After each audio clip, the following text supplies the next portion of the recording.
بسم اللہ الرحمن الرحیم۔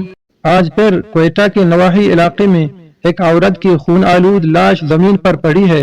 اس کے آس پاس کھڑے مردوں کی آنکھوں میں سکون ہے، جیسے کوئی فرض پورا ہو گیا ہو۔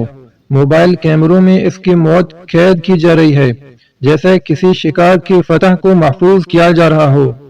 لیکن سوال یہ ہے کہ وہ غیرت کس چیز کی تھی؟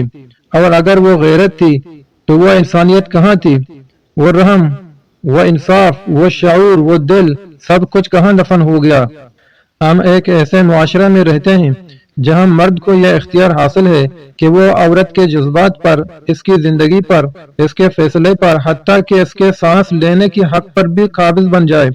اگر وہ اپنی پسند کا اظہار کرے، محبت کرے، شادی کرنا چاہے تو یہ خاندان کی عزت پر داغ بن جاتا ہے، ایسا داغ جسے صاف کرنے کے لیے اکثر عورت کا خون بہایا جاتا ہے۔ یاد رکھیں، اس واقعے کا اسلام سے کوئی تعلق نہیں۔ اس مجرم کو سخت سے سخت سزا دی جائے۔ اسلام ایک فطری دین ہے جو انسانی جذبات اور فطری میلانات کا احترام کرتا ہے۔ اگر کوئی مرد یا عورت کسی کو پسند کرتے ہیں اور شرعی تقاضوں کے مطابق نکاح کرتے ہیں تو یہ عمل جائز ہے۔ نکاح میں لڑکے اور لڑکی دونوں کی رضامندی ضروری ہے۔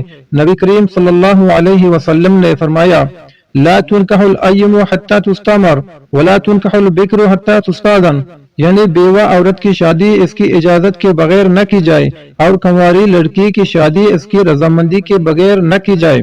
والدین کی رضامندی اہم ہے، لیکن اگر وہ کسی شرعی، دیندار اور مناسب رشتے کو محض دنیاوی وجہ سے رد کریں تو اولاد کو حق ہے کہ وہ مناسب طریقے سے نکاح کرے۔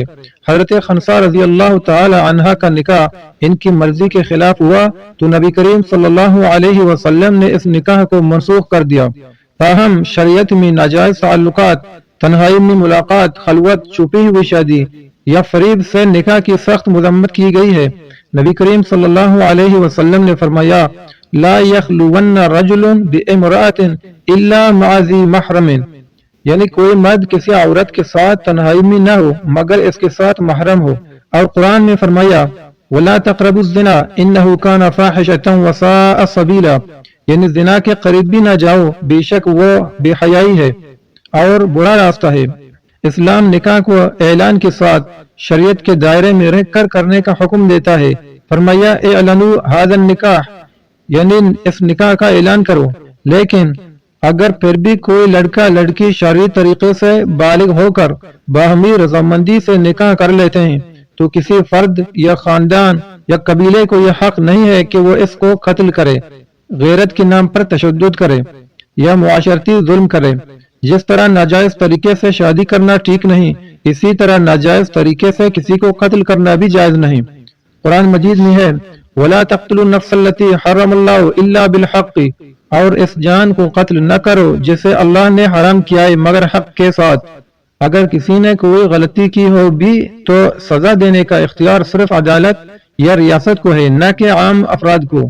لیکن بدقسمتی یہ ہے کہ یہ واقعہ جہاں ہوا ہے وہاں نہ اسلام ہے نہ نظام، وہاں صرف جہالت اور بغاوت کا راج ہے۔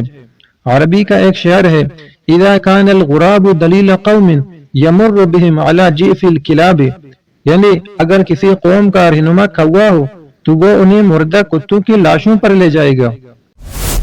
اس طرح کے اسلامی معلوماتی ویڈیوز کے لیے چینل کو سبسکرائب کریں۔